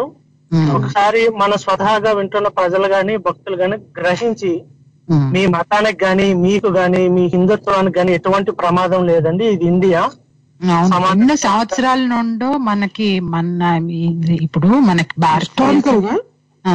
హిస్టారికల్ గా చూసుకున్నానండి. ఒక పాయింట్ చెప్తాను. హిస్టారికల్ గా చూసుకున్నా సరే మనకి టోటల్ బేస్ ను ఆ నమ్మకం ఉన్న వాళ్ళు, ట్రూ అంటే హిందూయిజం లో ఉన్న వాళ్ళైతే మట్టికి ఎవరు చెక్కు చెదరండి. వాళ్ళ మట్టికి ఆ బేస్ అయితే ఎప్పుడు ఉందండి. కానీ ఇంకొక విషయం కనుక మనం ఆలోచించుకుంటే, ఈ ప్రమాదం మతాన్ని అడ్డు పెట్టుకున్న ప్రతిసారి కూడా రాజకీయం గెలుస్తుంది. మనం చూసుకుంటే రాజకీయం మతం చుట్టూ చేసిన వాళ్ళు ఎప్పుడు కూడా రాజకీయాన్ని గెలుస్తారు అన్నమాట. ఎందుకంటే ఈ మతం సెంటిమెంట్ ద్వారా ఏమీ ఆలోచించకుండా నిజమే కదా, ఏదో ఫీర్ ఉంది కదా అని అటువైపు మొగ్గే వాళ్ళు ప్రజలు చాలా మంది ఉన్నారు అనమాట. సో ఎక్కువగా మారవలసింది ప్రజల్లో ఏంటంటే, ఇది జస్ట్ సింపుల్. ఇంట్లో దొంగతనం జరిగితే మనం ఏ విధంగా కంక్లూజన్ వచ్చే వరకు మనం వేచి చూస్తామో, అదే విధంగా టెంపుల్లో జరిగినా సరే, లేకపోతే ఎక్కడైనా జరగచ్చు, మహాకుంభమేళాలో జరిగినా సరే, ఒక ఊరేగింపులో జరిగినా, తిరుపతిలో జరిగినా సరే, అసలు ప్రైమరీ పోలీస్ రిపోర్ట్ ఏంటి, ఎలాగొచ్చింది అన్నది చూసుకోవాలండి. సో దాని తర్వాత రియాక్ట్ అవ్వాలి తప్ప చొక్కాలు చింపేసుకొని. ఆంధ్రాలోనే జరగడానికి కేవలం ఏంటంటే, ఆంధ్రాలో ఉన్న పార్టీ ఒక మతానికి సపోర్ట్ గా ఉన్నదని దానికి ఒక ముద్ర వేస్తారు. అది ఉందా లేదా అన్నది తర్వాత విషయం. అది ఆ యొక్క మతాన్ని అయితే మాత్రం ఆ పార్టీకి రుద్దారు. కారణంగా ఇది వేరే చోట చేస్తే వర్కౌట్ కాదు ప్రస్తుతానికి ఉన్న పరిస్థితుల్లో. ఇక్కడ ఎందుకంటే చాలా ఈజీగా పడిపోతారు జనమందరూ, ఈ పార్టీ ఆ మతానికి సంబంధించింది కాబట్టి మన మతాన్ని మనుగడలలో లేకుండా చేయడానికి ఇట్లాంటి కార్యక్రమాలు చేస్తుందని అపోహలో ఉన్నారు. ఈ యొక్క ముఖ్య ఉద్దేశం కూడా అదే, ప్రజల్లో ఈ పాయింట్ తీసుకెళ్లిపోవాలి విప్లవాత్మకంగా. విపరీతంగా దీన్ని తీసుకుపోయి వాళ్ళలో మార్పు తెచ్చి కనీసం నెక్స్ట్ అయినా సరే ఆ యొక్క అధికారం చేపట్టాలనే ఆలోచనలో ఇవన్నీ వస్తున్నాయి. కానీ భక్తులు ఎవడో కూడా దేవుడి జోలికి వెళ్ళండి. ఎందుకంటే ఎక్కడ భయం వాళ్ళకి, భక్తి ఎంత ఉంటుందో భయం అంత ఉంటది. ఎందుకంటే దేవుణ్ణి మనం ఎవడో చూడకుండా ఏదైనా చేసినా, దేవుడు సర్వాంతర్యామి కాబట్టి సర్వం చూస్తున్నాడు కాబట్టి, నేను ఆయన కన్ను ఎరగొట్టింది కాళ్ళు ఎరగొట్టింది నన్ను చూస్తాడు కాబట్టి నాకు ఒక శాపమో ఏదో రోగమో ఏదో ఇస్తాడని భయం ప్రతి భక్తుడికి ఉంటది. ఎవరైతే కొంతమంది ప్లానింగ్ గా చేస్తున్నారో ఇది వాళ్ళ పని తప్ప ఏ భక్తుడు ఏ ఇతర మతస్థులు చేస్తున్నదని అని నాకైతే అనిపించట్లేదు. ఇది నా పాయింట్ ఆఫ్ వ్యూ అండి. మంచి పాయింట్ అండి, మంచి పాయింట్ అండి. కానీ ఇంకొకటి ఏంటంటేనండి, ఆ మత గ్రంథాల్లో కూడా అన్ని మతస్థుల విగ్రహాలు పడగొట్టండి అన్న సాహిత్యాన్ని చూసి వాళ్ళు ఇలా చేస్తున్నారు అన్నది కూడా ప్రచారం జరుగుతుంది. I don't think so. అంటే వేరే ఏ మత ప్రచారం జరుగుతుండొచ్చు కానీ నిజంగా ఏ మత గ్రంథంలోనో అన్య మతస్థుల ఉండదు. చేస్తానండి. అంటే సాగర్ గారు చాలా మంచి పాయింట్ తీసుకొచ్చారు.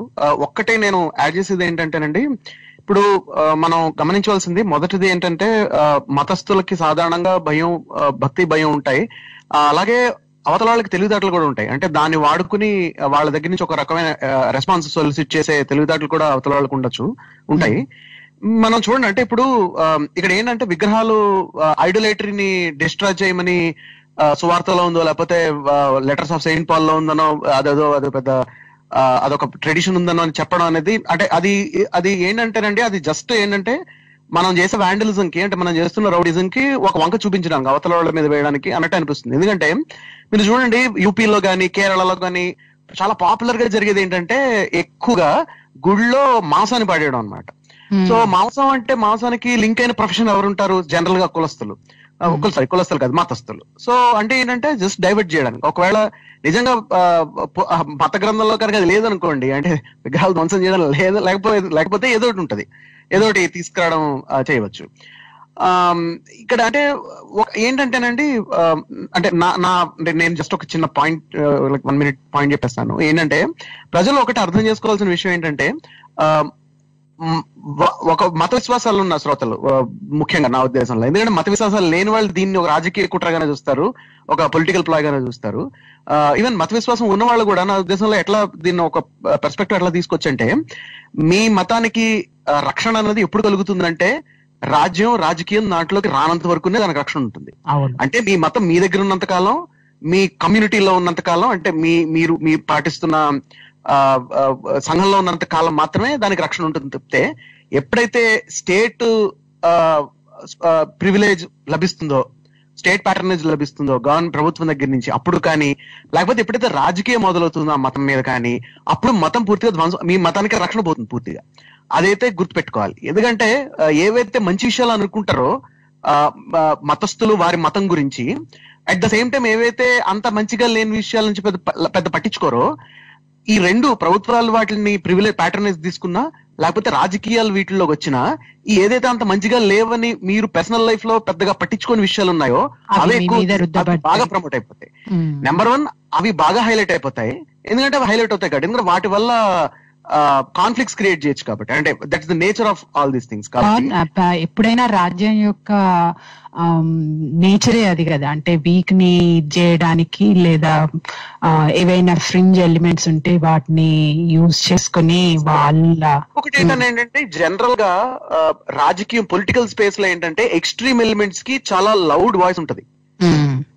మీరు చూస్తే ఫ్రింజ్ ఎవరైతే ఉంటారో వాళ్ళు చాలా వాళ్ళ వాయిస్ చాలా ఎక్కువ వినపడుతుంది. ఎందుకంటే బై అండ్ లార్జ్ మనకి ఏంటంటే, ఇప్పుడు డైలాగ్ అండ్ డిస్కషన్ అనగానే, పబ్లిక్ డైలాగ్ అనగానే మనం ఏంటంటే మనకి ఉన్న ట్రెండ్ ఏంటంటే ఒక ఒపీనియన్ తీసుకుంటాం, దాని కంప్లీట్ కౌంటర్ గా ఉన్న ఒపీనియన్ తీసుకుని రెండింటిని ఒక వేదిక మీద పెట్టడం జరుగుతుంది సాధారణంగా పబ్లిక్ డైలాగ్ ప్లాట్ఫామ్స్ మీద.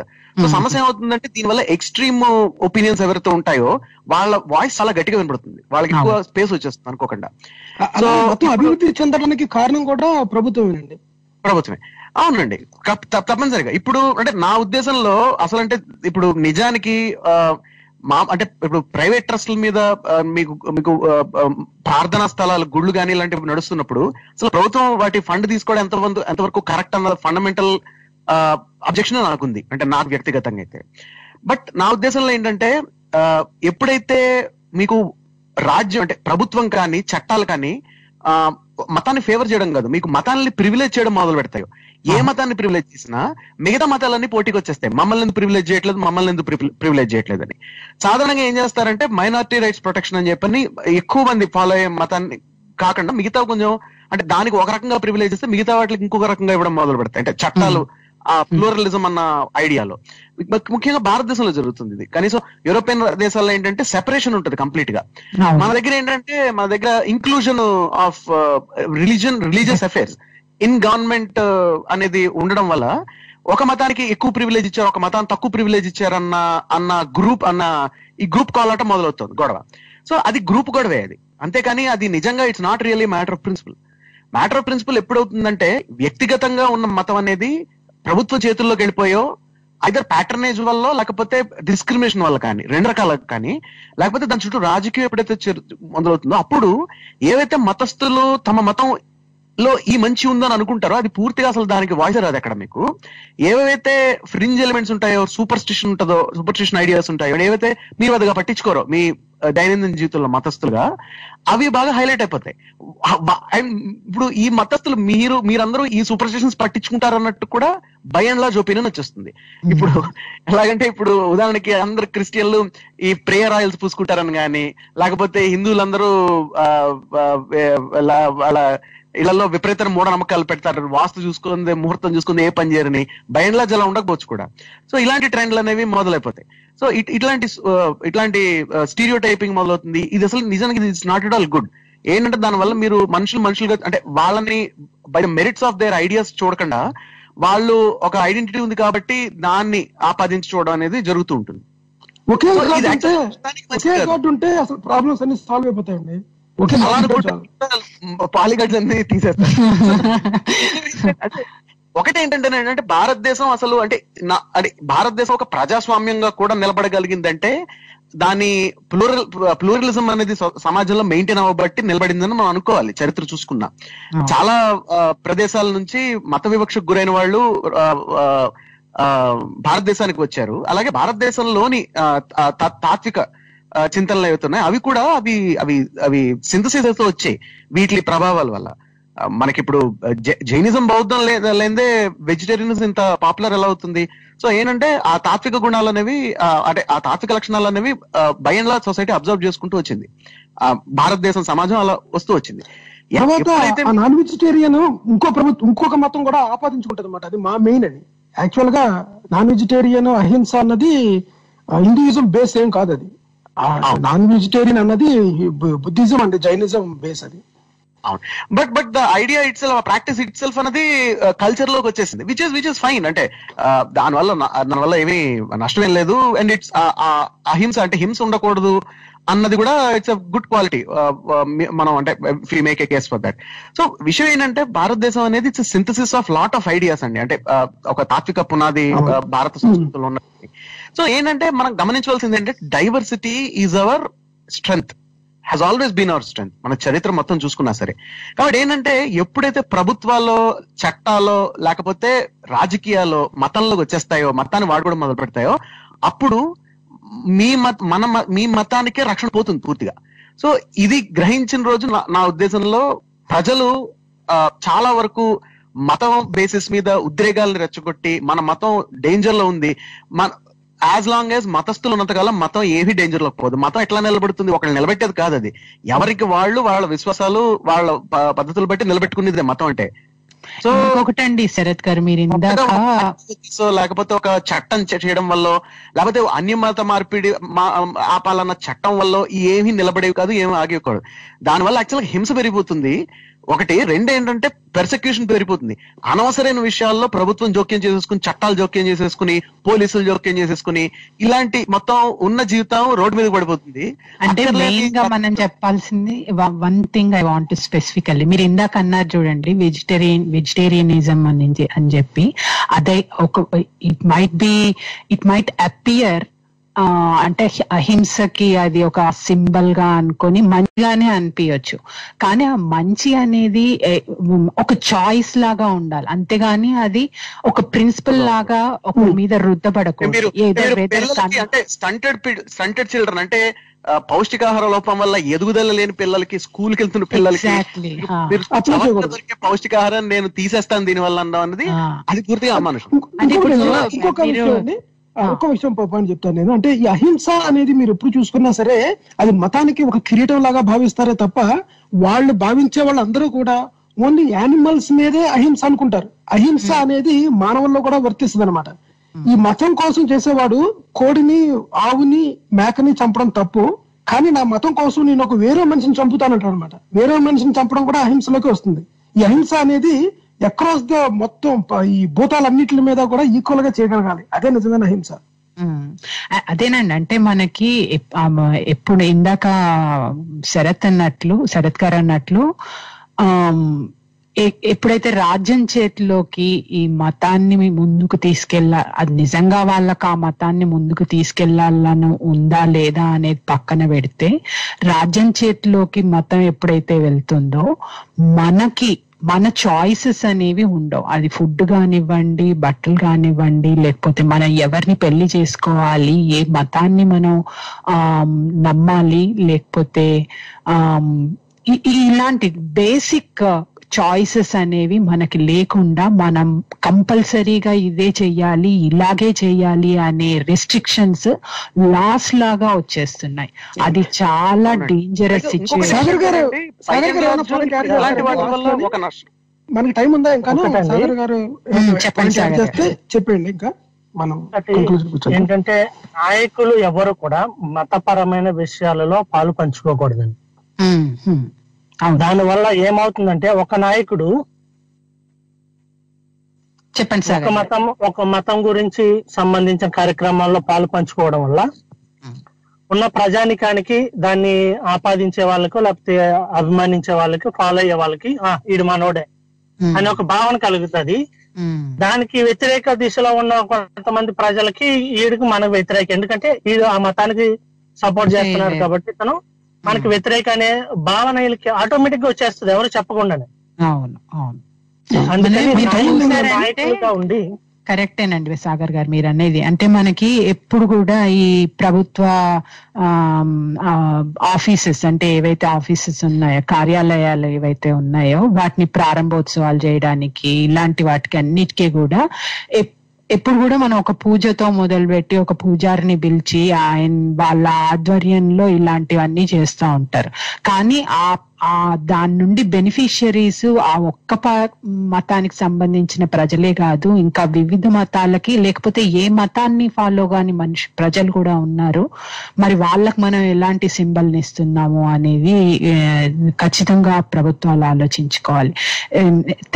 థ్యాంక్ యూ సాగర్ గారు for joining the show. Especially ఈ టాపిక్స్ ద్వారా మేము చెప్పదలుచుకుంది ఏంటంటే, గోవింద్ గారు చెప్పినా, విజయ్ గారు చెప్పినా, శరత్ గారు చెప్పినా, ఇలాంటి సంఘటనలు ఎందుకు జరుగుతున్నాయి అనేది కొంచెం ఆలోచించి చూస్తే అవి మనల్ని పోలరైజ్ చేయడానికి, మనకి ఏ రకంగానూ బెనిఫిట్ కావు. ఈ ఇష్యూస్ అనేవి ఇప్పుడు చేస్తున్నాం అనేవి కూడా ఒక ప్లాన్డ్ గా చేస్తున్నవి, ఒక పొలిటికల్ యాంగిల్లో చేస్తున్నవి అనేది చూసుకోవాలి. అలాగే ఎప్పుడైతే రాజ్యం మతాన్ని తన చేతిలోకి తీసుకుంటుందో, ఆ మతానికి సంబంధించిన చాయిసెస్ ఏవి మన చేతిలో ఉండకుండా పోతాయి. అందుకని be very careful, be cautious, be informed. విషయ పరిజ్ఞానం అనేది చాలా అవసరం. ఆ పరిజ్ఞానాన్ని మనం ఎలా మన విశ్లేషణకు అంటే పరిజ్ఞానం ఉంటేనే కదా మనం విశ్లేషణ చేసుకోగలిగేది. విశ్లేషణ చేసుకుంటేనే మనకి ఎందుకు జరుగుతుంది, అది మన జీవితానికి ఎంత అవసరము, మన జీవితానికి అవసరమైన వాటిని ప్రభుత్వం ఎంత మేరకు మనకి కల్పిస్తుంది అనేవి ఇవన్నీ మనం అర్థం చేసుకోగలుగుతాం. థ్యాంక్ యూ అండి. Thank you everyone for participating in the call. Next week definite గా యూపీ గవర్నమెంట్ కి సంబంధించిన ఆర్డినెన్స్ గురించి ఈ రోజు మనం అంత డీటెయిల్ గా మాట్లాడుకోలేకపోయాం, బట్ అది చాలా important topic. So next week దాని గురించి మాట్లాడుకుందాం. థ్యాంక్ యూ అండి. థ్యాంక్ యూ అండి. బాయ్. Thank you.